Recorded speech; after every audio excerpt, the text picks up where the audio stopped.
Good evening, YouTube. This is AAA here with Duff once again. Duff, say hello. Hey everyone.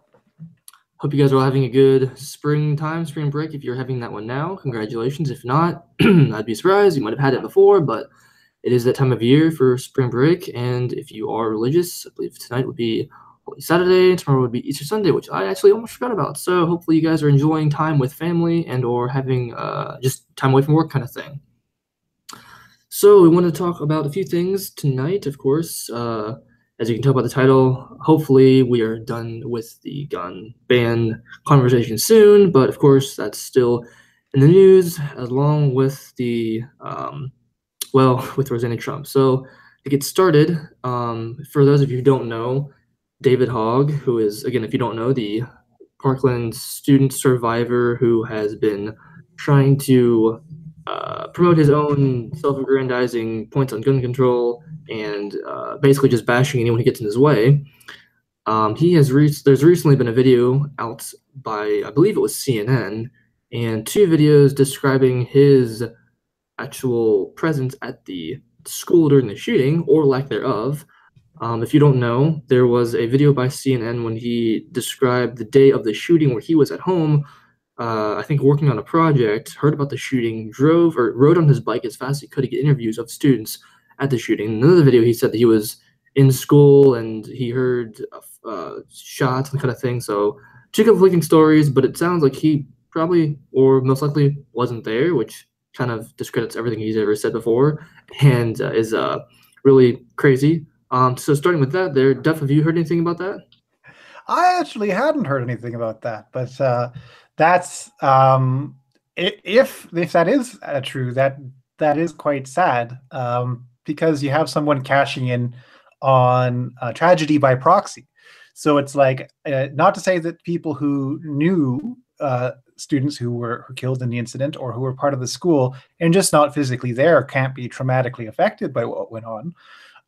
But the idea that you would ride towards the shooting to jump in front of the cameras comes across as very cynical.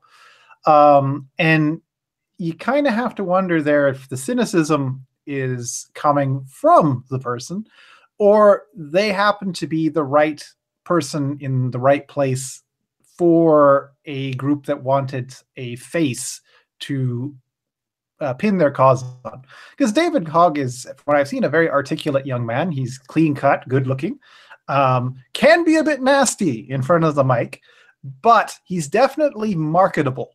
And marketability might have been the thing which was more important at the outset. If this story happens to be true, I wonder how long CNN will continue to promote him. Yeah, that's true. And just add on to that, apparently he was some more bad luck his way. And this is what I've seen on the headlines, and I've not read and delved a whole lot into this. But I guess there was a story talking about he is 28 years old, which is crazy for a high schooler, and he had been applying to four quote unquote prestigious colleges in the area, and four big ones that he wanted. They reject him based on, I guess, his kind of craziness level. Now I think he got into something else, which is fine. So he is not the not everyone agrees with his political point of view, which is nice.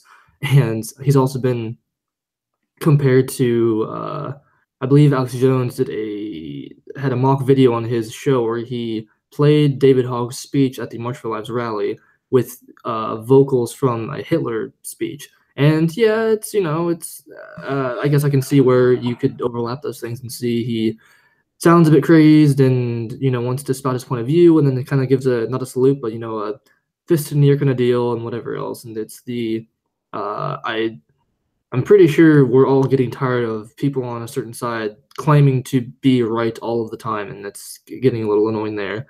At the same time, you've got the CNN. I just recently saw a CNN debate interview. I'm not really sure what you'd call that. That just had a few students for and against gun control, and just had students basically arguing over it. So it didn't accomplish much, but it is getting very annoying to see all the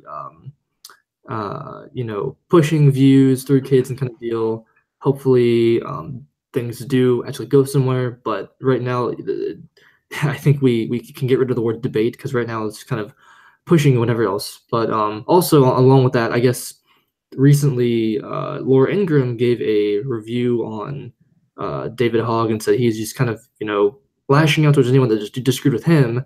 And then he lashed back at her, saying that, the sponsors that are behind her need to go and, be removed. They were against the people and against kids and blah, blah, blah. So some of her sponsors, I guess, did get removed, but it's just really, it's very stupid. And I mean, I guess it makes for great ratings, but it's really annoying to see to have to go and keep going back and forth. But anyway, I think that it's all unfortunately smoke and mirrors, and the sad part's going to be, once the next tragedy happens, we're all going to forget about this, which is really kind of disgusting. But um, I don't know, is I guess this proves that maybe, using kids to push a point of view is not great. I don't know. What are your thoughts on that, Duff? Yeah. This idea that you can run a campaign or that you can raise awareness purely off the backs of victims of a story or victims of an incident really does raise the question about whether or not the media is in the business of reporting the news or making the news. And more, it's making the news. So they aren't trying to prove objective points, because technically, if they're being objective about this, objective and dispassionate mainly, they would have to say, well, we had a shooting incident in the United States in a school. Statistically speaking, this happens very, very rarely. And it appears to be, in the macro sense, unrelated to gun ownership and number of guns owned, but actually quite heavily related to mental health issues. Therefore, these people probably need some help. And what can we do to ensure that the students get the help they need, that they get the social services they need, and that we review the relevant and pertinent gun laws related to this incident? But that wouldn't get the views, because it wouldn't get the views, they wouldn't go that way.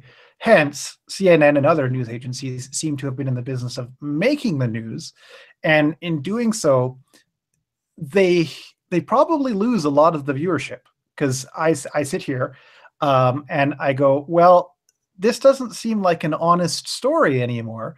In fact, it appears to be people building their own soapbox and then condemning you for calling them out on it.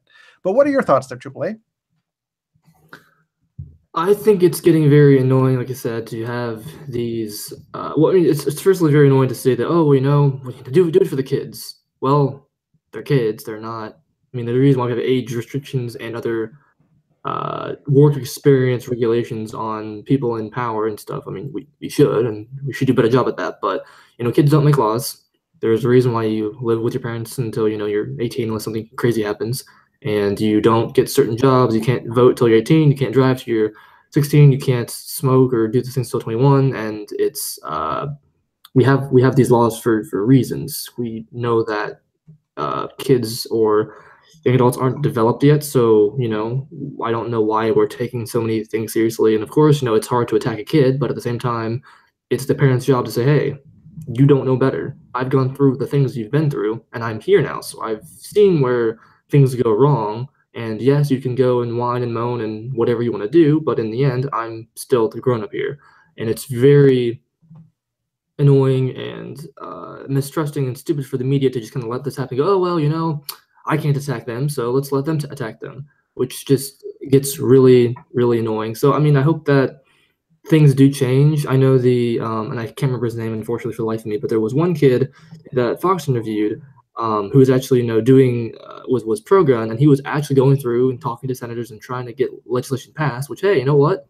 That's what you should do. You should go talk to the senators and lawyers and whoever else and get legislation to actually get a law passed, as opposed to saying, oh, by the way, you don't believe in this, so you want the dead kids and blah, blah, blah, and you're for this, and, oh, there's Marco Rubio trying to say he doesn't support anything, and he wants kids to die. If you support the NRA, then you're trying to make children die. That doesn't do any good. Unfortunately, I do know that this gentleman has been trying to get David Hogg to do a debate. He has since refused. And it's really telling to see, or I guess there's that great phrase, oh, hey, you know what, the debate's over. the debate's never over. Everything can be debated, so that's very frustrating. I don't know if you've heard about this other individual there, Duff. Not so much. But what I would sort of bring up is the problem of in media, like so many other things, human beings like to resort to heuristics, that is, ways of simplifying our thinking. And one of the ways that the media seems to be trying to simplify this is the youth should lead us. We should follow these young people because they have had a terrible experience and therefore they have specific insights that we just can't comprehend. And it's led to people like Ben Shapiro having to point out that it's like, if you're going to voice an opinion in a public sphere, you are open to the same amount of scrutiny as everybody else. And you should not be insulated from that within reason. There's a difference between calling someone's argument out and calling them nasty names. And when we look at people who should be setting policy for gun-related laws or preventing gun-related violence, I don't want to be able to reduce the qualifications of someone down to being they're a teenager and they're good-looking on camera. And in the same way, I don't want to reduce it to they're a victim, therefore you should hear them. Rather, it's like we need to make sure that we push for a broad spectrum of representative traits that people in this discussion should have. So yes, David Hogg needs a voice. Yes, other Parkland students need a voice.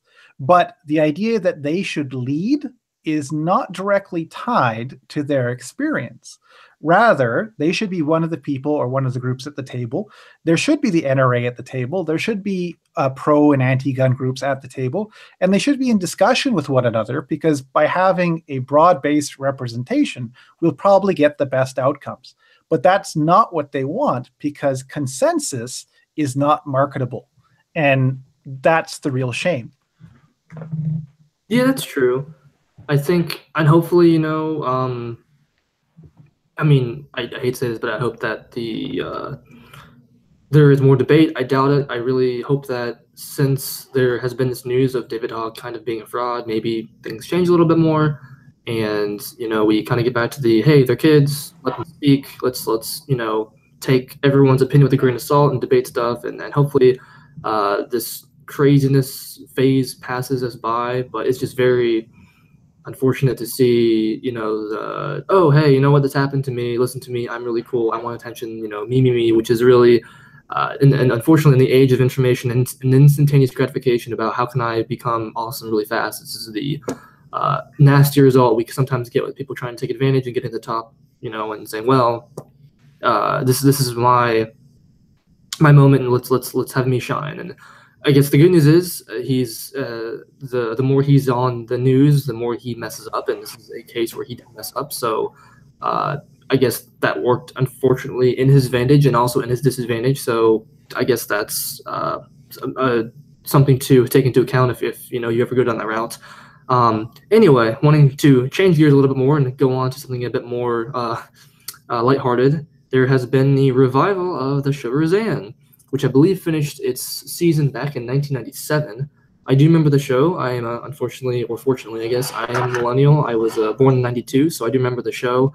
Caught some reruns about that when I was growing up a little bit. And for those of you who don't know, I am not a hardcore viewer. I've seen a few episodes of Roseanne. It was funny at the time. I don't pretend to know a lot about it, but when I saw it, it was fairly a lower, I guess, middle income family, and just a comedy show about how they're trouble and kind of deal, which wasn't bad. I, as a kid, didn't see a lot of politics there. Again, I'd have to view it again to go and learn more about the core values of the show, but it was a comedy to me. I got laughs out of it. It was a bit raunchier than I was used to, which when I was a kid was pretty funny. And I guess it was rated fairly well. So, it's interesting they brought it back. Apparently now it's kind of sort of on the same track and tries to bridge the gap between left and the right. Sometimes it does, sometimes it doesn't. And I would be curious to watch it again. Unfortunately, I guess it's has people talking quite a bit because of the views the main character had towards Mr. Trump, and a lot of the pushback has gotten there. some people like that, some people hate that, and it's been just an interesting ride all together to see the I guess you can say the change the show's made. But again, I have to watch more of it, and I've heard it's funny, but I've also been told that it pushes a lot of agenda, but does it kind of under the but behind the curtain kind of deal. Duff, have you heard anything about the show yourself? From what I've heard, I think I'm hearing echo on your side. You might be, and let's figure out why, but go on.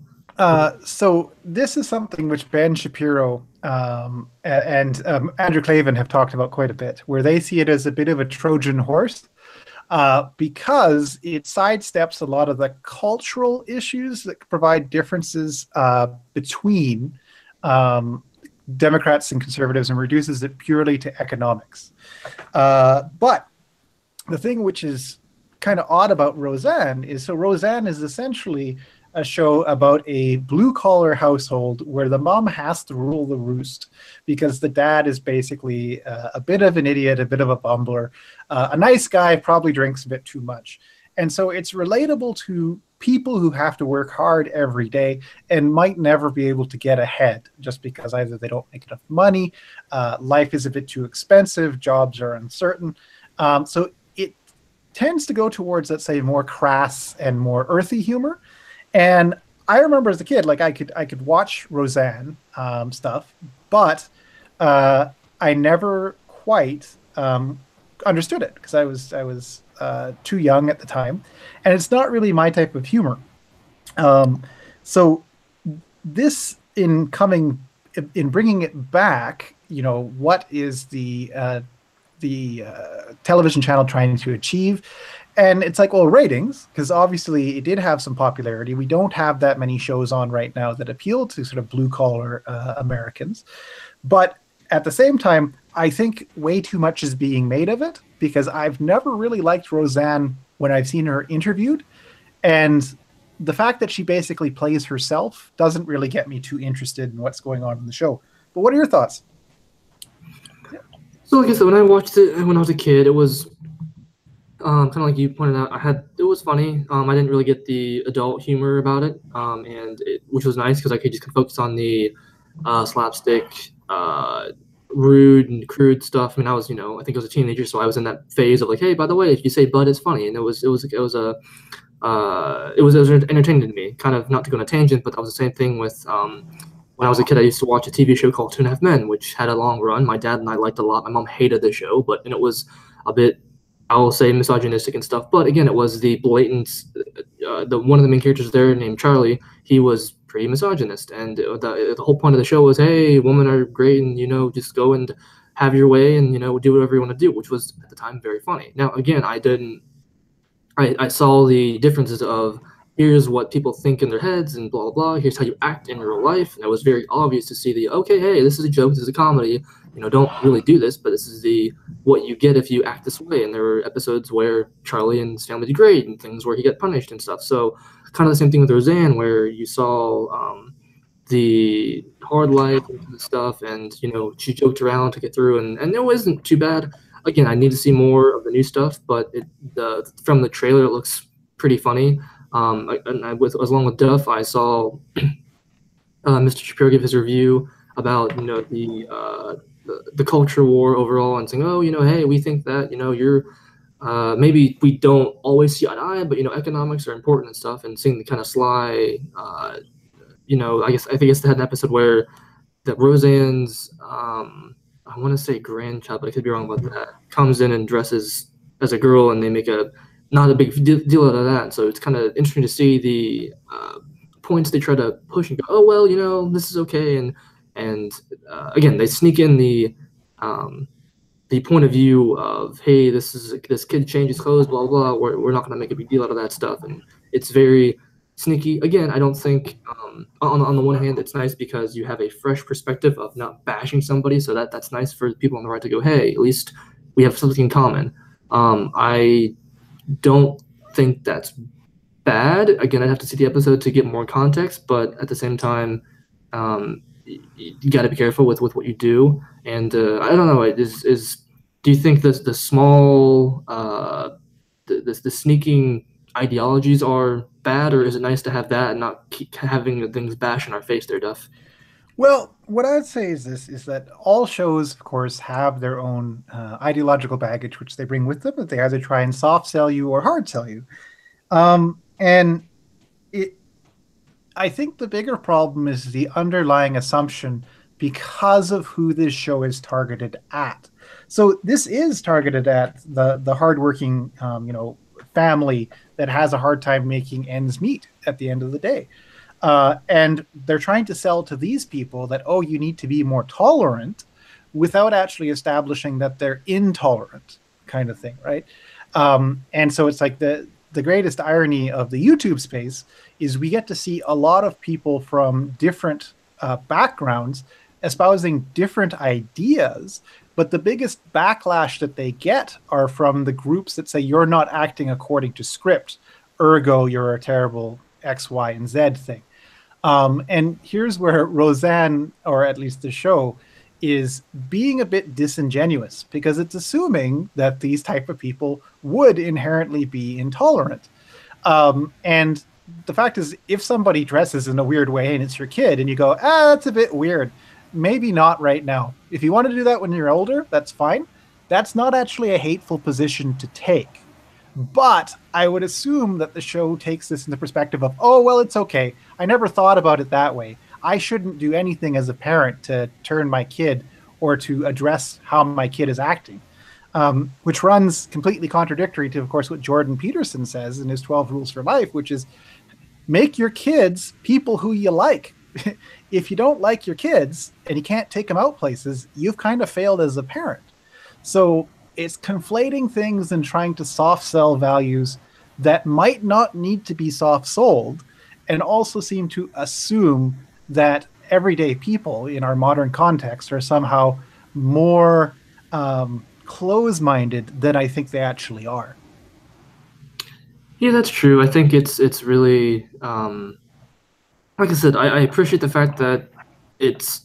I'm sure some of it is funny. I'm liking the fact that it's not saying, oh hey, you're just all the terrible horrible people.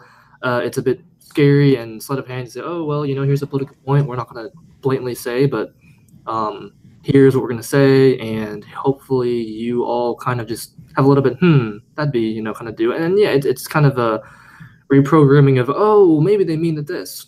Now again, I'm wondering if you made a character that was a bit more on the right, but a bit more of a realistic right winger who wanted to sit down and have a chat. Maybe Rosanne would sit down and go, well, here's my point of view, blah blah blah. And if the right leaning character was to be very blunt about, oh hey, here's my point of view, and Rosanne would to talk about that, that might be so bad. So it's I guess better that we're not being bashed over the head. At the same time, it's scary, it's sneaky, but I guess for now it's maybe a step in the right direction. So we'll see. I guess if that I guess Duff, would it be fair to say that it could be worse? Yeah, sure. Like the idea that everything needs to be intellectually unbiased and that it has to, let's say, be completely open and honest about things which it's trying to achieve runs contrary to actually making a good show. Good shows are internally consistent, right? And so if characters act the way that you assume they should based off of prior knowledge with them, or if they act radically differently, so long as the impetus in that particular episode is good enough, I don't have a problem with that.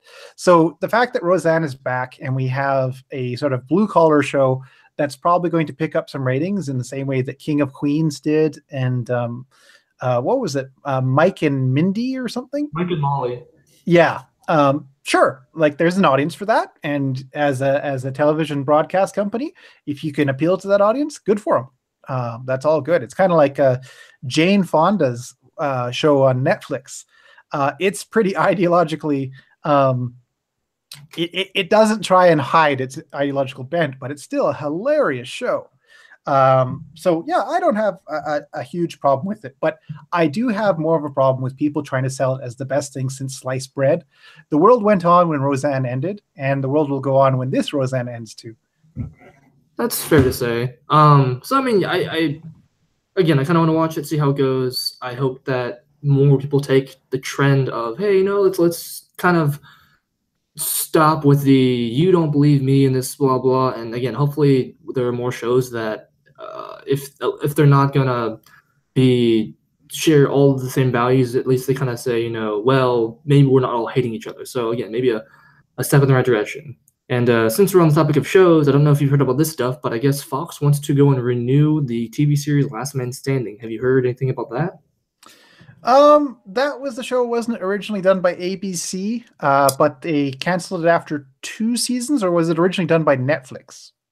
I think it was one of ABC's highest grossing or highest viewed shows during the time it was on. It was starring Tim Allen, and it was basically a rehash of Home Improvement, but with he had a new family and Home Improvement. Tim Allen was basically the Home Improvement guy, and he had I think it was 3 sons and had a whole family thing about shtick about that. And this one, it's him with 3 daughters, and he runs a outdoorsman company, and it was very, very conservative, which is why ABC kind of said that we don't want that anymore.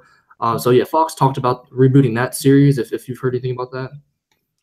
No, I hadn't. I've never actually watched that show. In fact, I probably haven't seen Tim Allen since the last Santa Claus movie.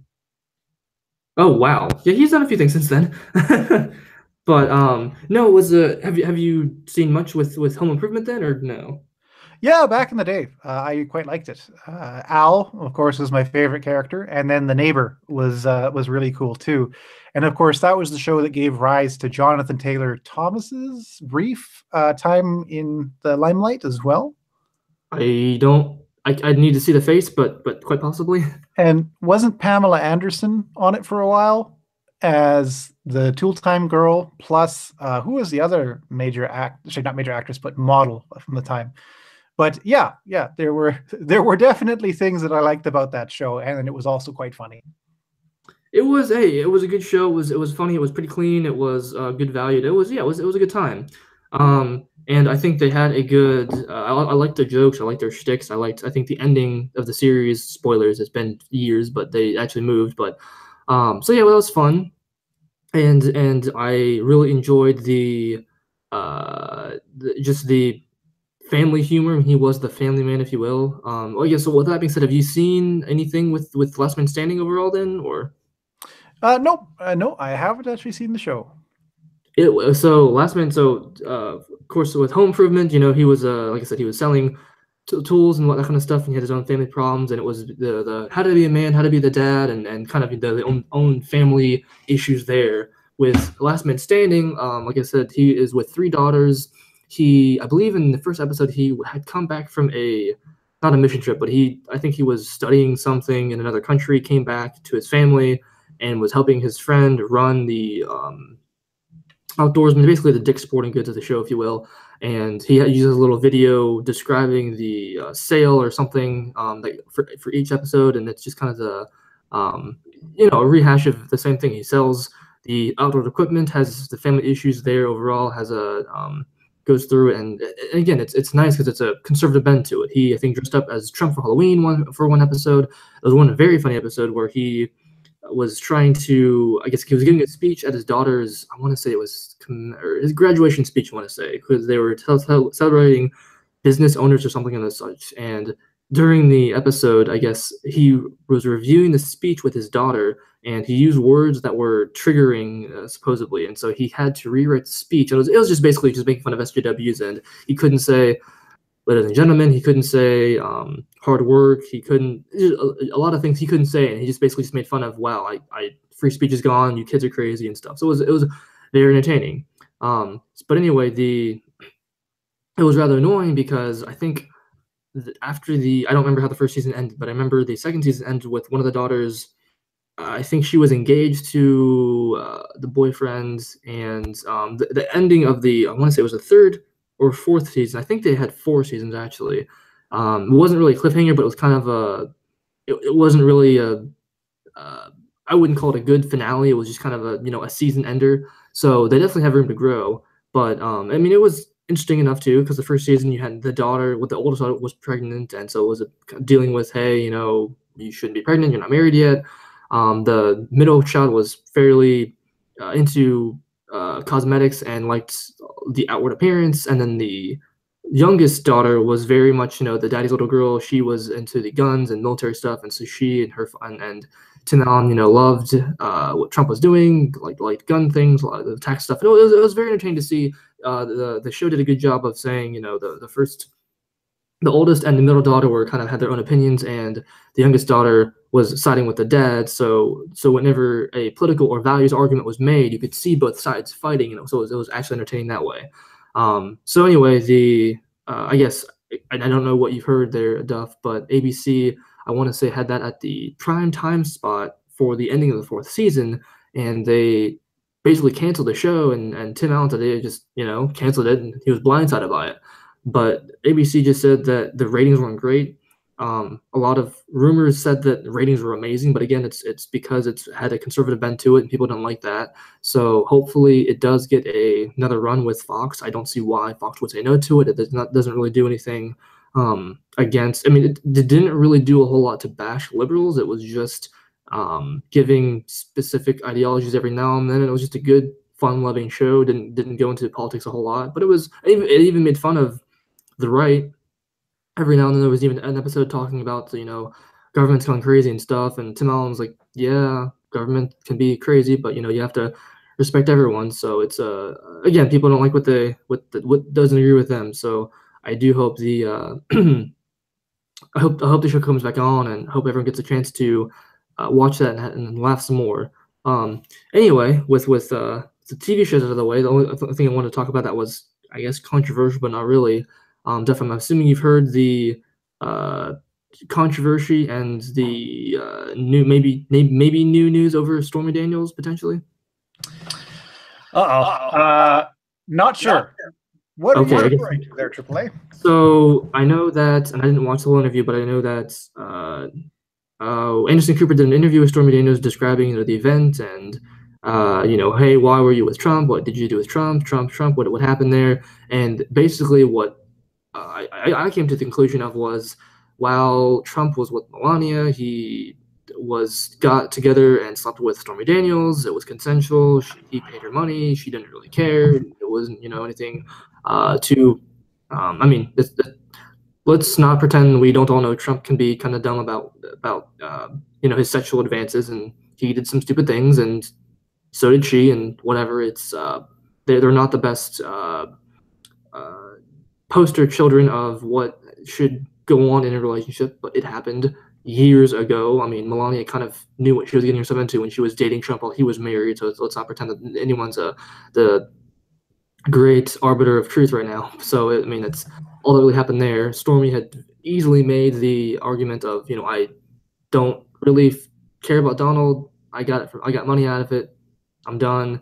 And she's now using this to get ratings and ads and whatever. So, but it's of course the media saying, oh, it's terrible. Melania should divorce Trump now and whatever else. Trump's an awful terrible person.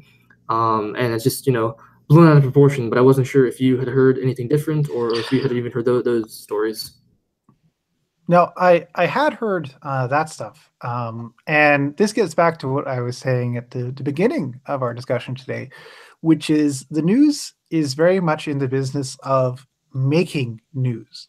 And the Stormy Daniels thing appears to have been a manufactured story more so than a, let's say, naturally occurring story. Based off her interview and everything that Stormy has said, she saw what happened as being transactional. She didn't feel victimized, but she is kind of annoyed at being treated as simply a loose end. And on some levels, she sees this as beneficial to her to pursue being able to talk about her story more, whether it's because she's an ardent anti-Trumpist, which she very well might be, or just because she knows that this will get her brand recognized more. She'll be able to write some books about this. And terribly, they can probably do a couple pornos about this. And they will get the views. There will be money changing hands. And this is an example of, I would say, the news media not quite understanding who it was that people elected. As you alluded to there, AAA, nobody assumed Trump was squeaky clean. He was not elected because of his moral fiber. He was elected because he, on some ways, embodied the outrage that people felt about being talked down to all the time, as if they were uneducated or just not smart enough to think about the world from their own perspective. So they're tired of being sold this utopian globalism. Now, what Stormy Daniels is doing, you know, she can go ahead and keep doing it. I don't actually have a problem with her doing this. And I don't actually think there's much of a story here either. Super wealthy businessman who sees a lot of things as being transactional in nature, gets it on with a businesswoman who sees a lot of things that other people might not see as transactional, as being transactional in nature. And the payoff which she got at the time was not necessarily what she was looking for. And so she feels she can get more out of it now. She's not claiming that she was a victim. And I think that's actually perhaps the biggest takeaway from this, is that, yes, unfortunately, a lot of people or a lot of men or a lot of people in power can use their power to take advantage of people, but you can also be a willing participant in almost anything.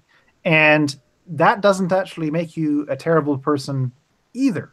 And it doesn't make you a victim. And I'm actually, in an odd way, somewhat proud of Stormy for not saying I'm a victim. I was raped. I was this, that, or the other thing, because she knew what she was doing, and she's not a little girl, and she's not trying to be a victim in that way, even though she would probably get way more coverage if she were to claim that the sexual intercourse was not wanted, or at least forced. Yeah, that's true. And like I said, I don't think this is a it wasn't this didn't this even happen like years ago? This isn't new news, if I'm not mistaken, correct? Yeah, no, the problem with this story is it has about a 6-year time window. So 6 years ago, when Melania Trump was pregnant with Barron Trump, Trump was at an event where Stormy Daniels was there. He invited her up to their room, and essentially she was like, I kind of know where this is going to go, but let's see where it goes. It went exactly the way she thought it was, and then they watched Shark Week for a couple of hours, and that was the end of it. Her thinking apparently was, maybe I can cash this in later on.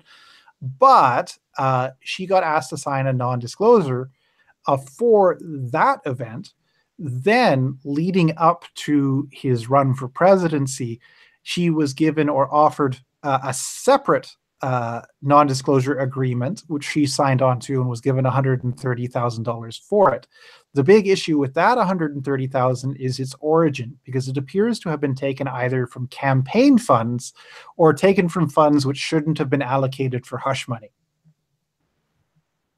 Right. Well, yeah, I am again, Trump shouldn't have done it. She shouldn't have done it. None of this should have happened. Let's put that out there. I'm not in favor of the things that have taken place. But as we both said before, it's not as though anyone thought he was the arbiter of truth and was a Jesus Christ figure. So the American people knew what they voted in before they voted him in. So we should probably realize that too. I think it's gross. It happened. I don't want to say it doesn't matter, but it kind of doesn't matter, and we should all move on and get over the. I mean, I'd much rather talk about the children's issue than this. This is kind of stupid, but yeah, I just it's not even productive, which is a major issue. So it happened. I guess that's your reaction to it. Well, what I would say is this is where the sort of subjectivity of human experience really comes into play, because what we assume to be norms of behavior are only norms within our own spheres.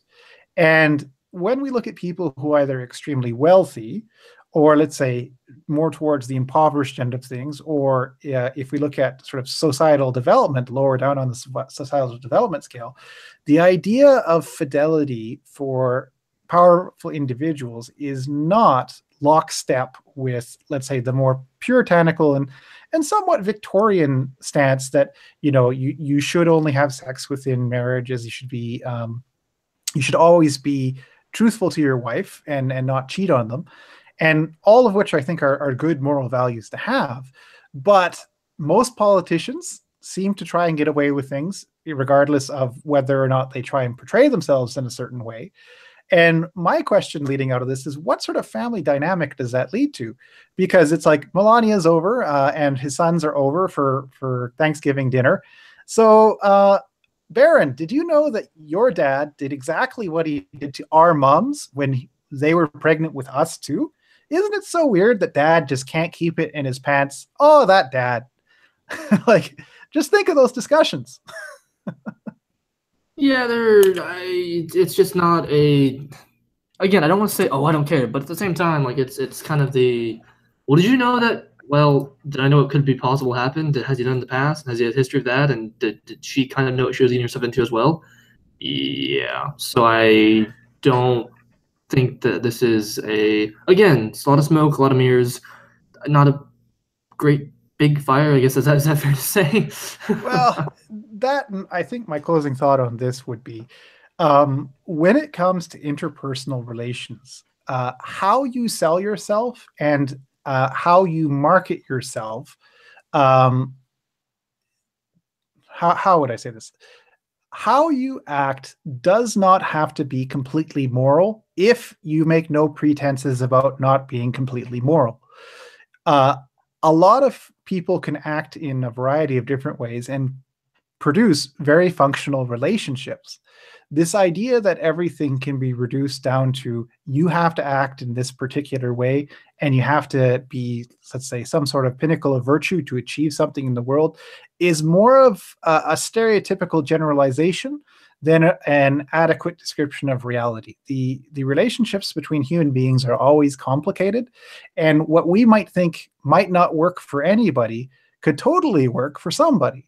And in families that are, let's say, broken or have had multiple divorces or things like that, they can make it work. And what works in their family dynamic might surprise or shock the rest of us, but that doesn't mean that their dynamic is not viable. And so what we're seeing here, I think, indirectly, is that morality, in some ways, traditional morality in terms of how you treat your wife or your spouse, or how mom and dad are supposed to get along, is not the only way that you can do it. And surprisingly, or even more surprisingly, is it appears you can create highly functional people out of what would appear to be very dysfunctional circumstances. And that's something which not a lot of sides want to admit to. Yeah, Yeah, okay. I guess there's not much more to to say about that. No, I just wanted to. It's interesting to see the depths the media will go to bash the guy they don't like, and what's the. Oh, by the way, in news today, this happened. Okay, well, I breathe air, the sky is blue, water's wet, and Trump's not so nice. It's a fact that it happened years ago, and he's not the best, but cool. So yeah, good for her, great for him. She'll get more ratings. I'm horrified to know about the new on this great adult site where we've now seen Stormy and Trump. Oh God, that sounds terrifying. Oh God, please no. God, that's anyway. Let's go on to a better topic. The only thing that I was going to say to finish the things up was Trump, of course, likes to mix things up a lot. He's had, I think, the most hirings and firings in a shortened time period than any president thus far. And he has, I can't remember his name. He let go his previous, or no, I'm taking it back. He let go Tillerson recently. He wants to get, or I guess he's already hired on John Bolton for NSA, the chief of the NSA. And, hopefully that things go well there, I think that that's a better choice. I don't know a whole lot about Bolton, but I mean, apparently his views are pretty good about what he wants to do. Him and Trump agree on a lot of things, and I guess even Trump, Bolton, and Mathis, they make a good team together. Have you heard much news on this event there, Duff? Actually, no. I know that a lot of the people who are more traditional GOP advocates really like quite a few of the appointments he's made recently, but that's something which I haven't followed too closely and is a bit beyond my knowledge. Sure. Okay. Well, there's the so back in the day, before during the 9/11 years, the Bolton was very much saying. Again, I don't quote me on this. This is just from what I remember hearing about. He was pretty much saying, "Hey, we need to go to this place. We see WMDs here," and everyone at the time was saying to President Bush, "Hey, we have information here. The information leads us to believe that there's a problem. Go fix it. We need to go in." So he was very much into that. He was, as I understand it, very pro-Israel and saying, "Hey, this needs to change," and making moves. So I think he's definitely, attempted to be on the correct side of things. There's been a lot of talks where people have criticized him for being a neocon, saying, "Oh, well, he's kind of the old guy. He needs to realize, or he didn't choose the correct side in the correct manner." I don't know a lot about that. I can't really say much to that, but it does seem like he is, has making the right decisions with our allies, and understands the horrible things that the Palestinian regime has done. So that's good news. I think it's great to have Trump and Mathis and him on the same page. That's going to be a great pick. Like, the one thing I like about Trump right now is he has made, even when he screws up, whether it be on Twitter or other things that he says in his speech, praising whatever, he has good picks for the cabinets that there are. So I mean, of course, I've also recently heard information on. I think he just is going to, or maybe recently fired the head of the VA. Again, I don't know the whole story on that, but I think that just recently happened too. But when it comes to the ambassador Nikki Haley, or again the Attorney General, although those picks have been very good, Trump has cleaned up a lot there, and those people know what they're doing. So good on him for getting the correct person in there and saying, "Hey, I don't know what I'm doing, so you go do your job." They're doing their job. Things are getting cleaned up. So that's good news, and hopefully that continues on. And yeah, so I mean, I think that whatever Trump lacks in his talking points on Twitter, he does make up for people that know what they're doing. Now, unfortunately for Trump, recently I know he also passed a giant stimulus package that is not good, is terrible, horrible, awful, no good, very bad, and it was passed, written to the dead of night with Schumer, Pelosi, Ryan, and Mitch McConnell. So that sounds pretty awful, and I guess it was strange because Trump said this was a terrible idea, even though he already passed the bill. So I don't know how that's going to work out for Republicans in the end. But so yeah, not some not good things happen too overall. But to go, have you heard anything about that, by the way, there, Duff? Not so much. That hasn't been something which I've been paying attention to. But what I would sort of highlight is Trump, for as much tough talking as he does, seems to like to jump into bed with people who would otherwise seem to be directly opposed to what he might be doing. So hence he seems to work well with Nancy Pelosi, Chuck Schumer, and others. But at the same time, he wants plausible deniability as well. So it's like he totally worked for this, and then he's like, "Oh, but it's terrible," after the fact, because he wants to be able to have things both ways all the time. And I would be a little bit more enthused about him as president, as a Canadian, if he could actually get behind things and own up to them. So it's like, this isn't what I wanted, but we're going to make it work, as opposed to, this isn't what I wanted, but I totally was involved in getting it put through. So if he would walk his walk a little bit more, it would make things a lot more consistent. And the Canadian dollar wouldn't be bouncing around like it is right now, and the stock markets wouldn't be bouncing around like they are right now. But do I think that's likely to happen? No. And I think that leads to instability, which doesn't need to be there, and gets back to Ben Shapiro's whole thing where Trump is an agent of chaos. And it's like that's both good and bad, depending on where that agent has been pointed. Yeah, good, bad, ugly stuff. I hope that there are. I mean, at the same time, I think this is potentially good news for 2018. I mean, hopefully, there was or there is a push. I mean, who knows what's going to happen with the new elections going on right now? I think that the only good news right now is the fact that Trump might be crazy, but Democrats just cannot. I mean, I guess the good news for the Democrats is they are very, very. They have a goal in mind. They're pretty. They're on the same team. At the same time, their goals are crazy. So it's nice to see that no matter what Trump says or does, it doesn't seem to actually. I mean, it affects him, but like no one's saying, "Oh, Trump, he said this nasty thing." Not that it should be expected, but it doesn't seem to be hurting him in the polls by any means. So I think that's good news. Hopefully, he can get more people on his side for or during this next election and stuff. But it's pretty.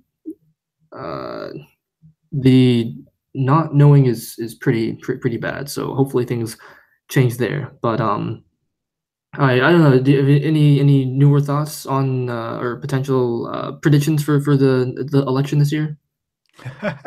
Oh, you mean the midterm elections? Sure.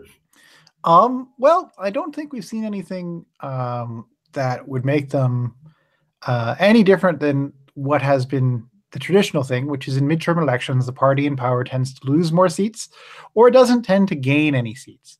And I think that's very much what's going to happen. A lot of the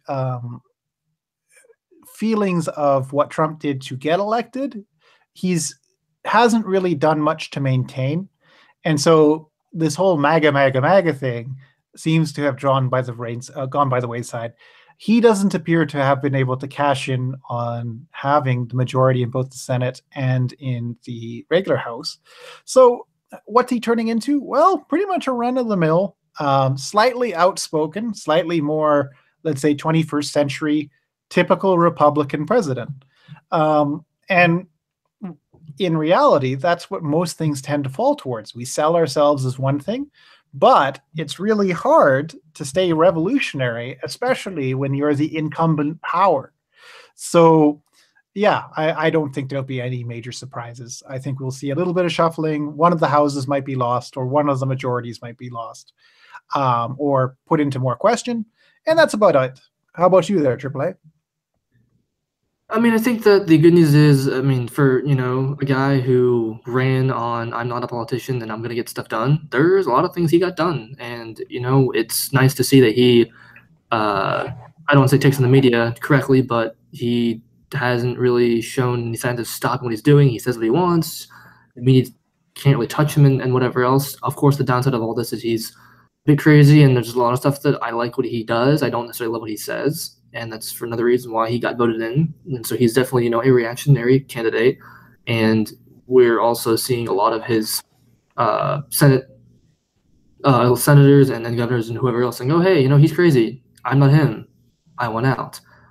That's not good because he needs not necessarily to be liked, but to be supported by his base and the senators and who like him. That way he can actually get things passed as opposed to saying anything and having anyone attack him be like thrown to the woods or to the wood chipper because, oh, hey, they're against me. Well, yeah, but you need them to vote and help you get things through. Otherwise, as Mr. Shapiro pointed out as well before, if he does lose one of the houses, then there's also the potential of him saying something crazy about a regulation that the Democrats enjoy, them saying, oh, great, and them passing that, and him saying, well, hey, that's popular, so let's pass this. So it could be pretty bad, but I like what he's done so far. Unfortunately, the other issue is what he has done can be undone, so there's that issue too.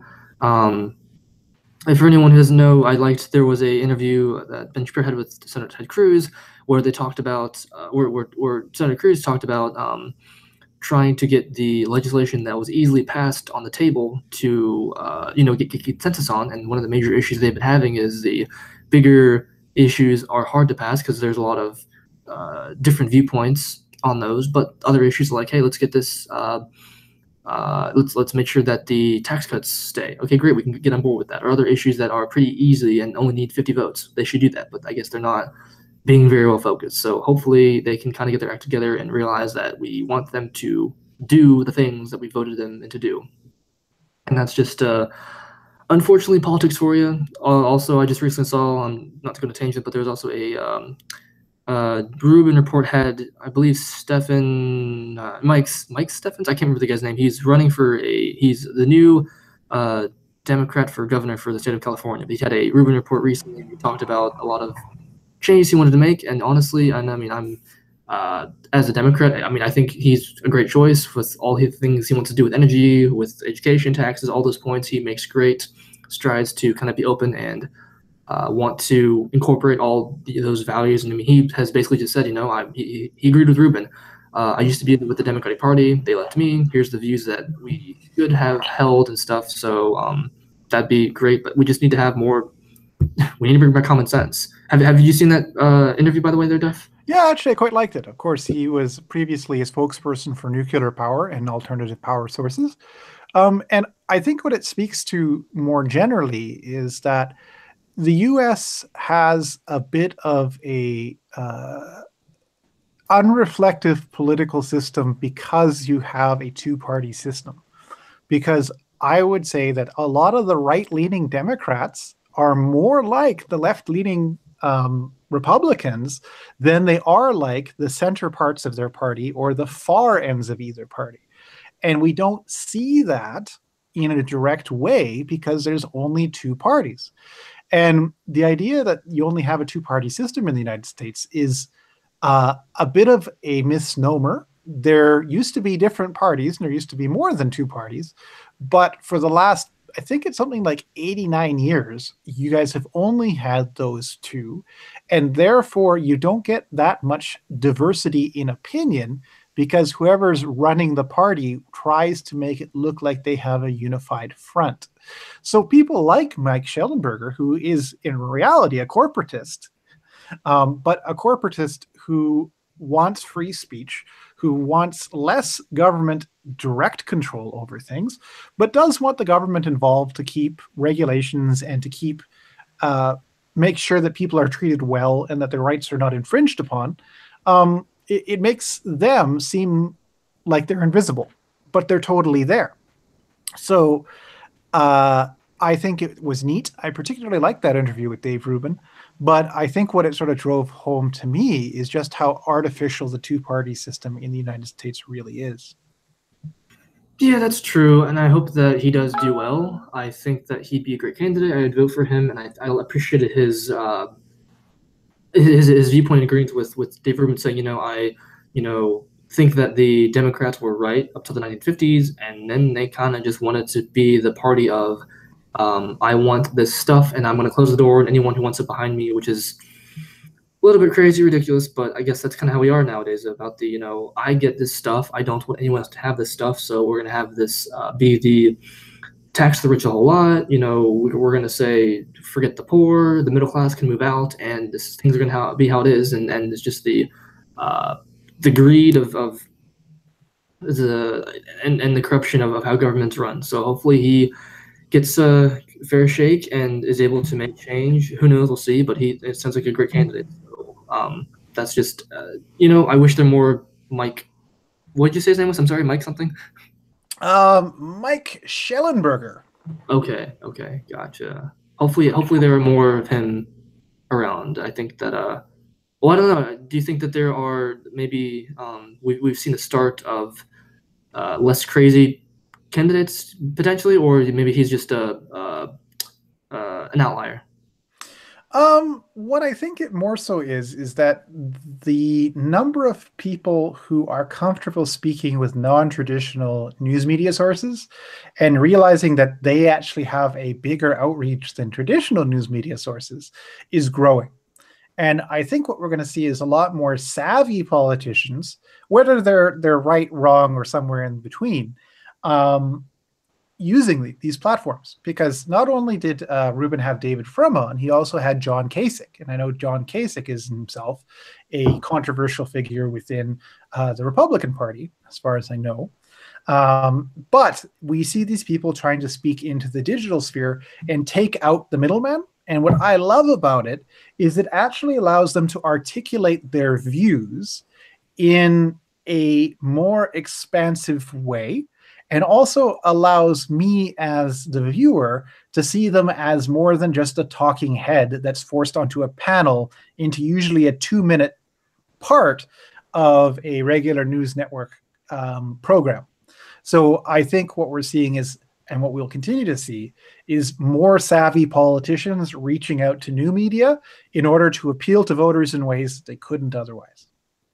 Yeah, that's true. I think long form is definitely better on. And actually, speaking of that, I don't know if you've seen, but there was a new Louder with Crowder video. He does another Change My Mind, which videos I like those a lot. I like the long form. I like the seeing all the unedited, people trying to make their own arguments, not having any time, kind of just a conversation, if you will. Those videos are really cool. He had a new one came out recently, which was Changing My Mind. Socialism is evil, and I haven't seen it yet. I look forward to watching it. It looks like it's almost 2 hours long, and I think that'd be pretty cool to see. But I wasn't sure if you had heard or seen the video on that on YouTube by chance. I had seen it popped up. I had not watched it.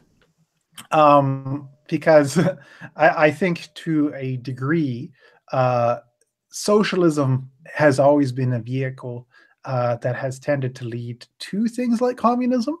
But I don't think that the thought process behind socialist values are necessarily inherently evil. Because I do like the idea that we want to take care of our fellow human beings, but the way it gets packaged within socialism tends to create states of being where you cannot question what is being done with your money in order to help other people, or the nature in which that help, the way in which that help is realized. But so yeah, no, I might have to go and watch that after this. They're AAA. Yeah, I think I might do the same there too. Anyway, I wanted to finish on. I know our mutual friend there, JP, had been lucky duck. He got to go and actually do a got a lectured from, I guess. I'm not sure if that's the best word for it, but there was a show, or he went to go and see Mr. Jordan Peterson talk about his book. And I just wanted to say, JP, I'm very jealous of that. And I guess you were saying before, he got to meet both Dr. Peterson and Dave Rubin. Is that right there, Doc? Yeah. So JP went to the presentation of the 12 Rules for Life book tour, which I think took place in New York City, and got an opportunity to talk with a lot of really neat personalities while he was there. And so he got to talk with Jordan B. Peterson and also with Dave Rubin, who either happened to be in town because Dave was originally from New York, or that Dave has been popping in and just sort of hanging out with Jordan and being the MC for some of these events, because, I can't think of a better MC for most free speech related events than Mr. Dave Rubin. So our good friend JP McGlone got that. And I think he's also looking to get on with his own YouTube channel a little bit more rigorously in the near future. And I bet you he'll talk about that too. So kudos to him. Also, kudos to Roaming Millennial for getting together with Cassie J, the brains behind and the cinematographer behind The Red Pill. If you want to see a good discussion over there about the trials and tribulations of trying to have a balanced view of gender politics in our current political climate, highly recommend checking that out. Oh, I did not know that. Well, I will have to go and watch Roaming. Go do that. That sounds really awesome. Yeah, go follow both of those people. I believe Roaming's Twitter is at Roaming Mill. Is that correct there, Duff? I don't want to get that wrong. I don't actually have the Twitters, so I don't know. Oh. We're really bad at this. We'll have to get better at that. Yes, we'll go watch Cassie J and Roaming Millennial, or you can go see, if you can't see her there, since I'm really bad at this, go to CRTV to see Crowder roaming and all the CRTV. The CRTV actually, I think they just got. I would just watch Crowder do a review or a update on his show at not SMU in Illinois, I believe. That's where he's doing the Change of My Mind, but he was doing stuff there. But they just got another show there. Yeah, CRTV is blowing up. It's crazy. So if you haven't joined that, go join CRTV. Watch all of them. That's pretty awesome. Maybe we'll be in there one day. That'd be pretty great. But yeah, and then hopefully we can go get. I still need to go and actually read the whole 12 Rules to Life, and then you and I, and hopefully Roman can be on the show and do a review of that book, hopefully pretty soon. But I definitely wanted to give a shout out to JP. Hopefully when his show takes off, we can plug that as well and even have him on here again. And hopefully he does pretty well with that. He's doing he's a busy guy, but good, better note to end on. Any final thoughts towards the, I guess anything tonight or any other plugs you want to give out there, Duff? Well, for our Jewish friends, happy Passover. For our Christian friends, happy Easter. As they say, he is risen. He is risen indeed. But other than that, not too much. How about you, AAA? I'm hoping that that the news that we've discussed tonight kind of foreshadows potentially the as I might get this quote wrong. I think it was Richard Nixon who said, the silent majority has spoken, potentially, and we're all kind of sick of the fabricated news. So maybe now we can get back to real stuff. I doubt it, but maybe the media has realized where the line is drawn, what they can do. So maybe things will change, and I hope that things continue to get better. But yeah, important news tonight. Go look at CRTV, go look at JP, and go look at Rubin Report. All those fun places to go. And again, hopefully you guys are have enjoyed, or will be enjoying your spring break here. And if so, continue to enjoy the weekend. Happy Easter and other such holidays to you all, and we will see you guys next week. So, all right, say goodbye, Duff. Have a great week there, guys. All right, thank you guys for listening and watching. We will see you guys next week. All right.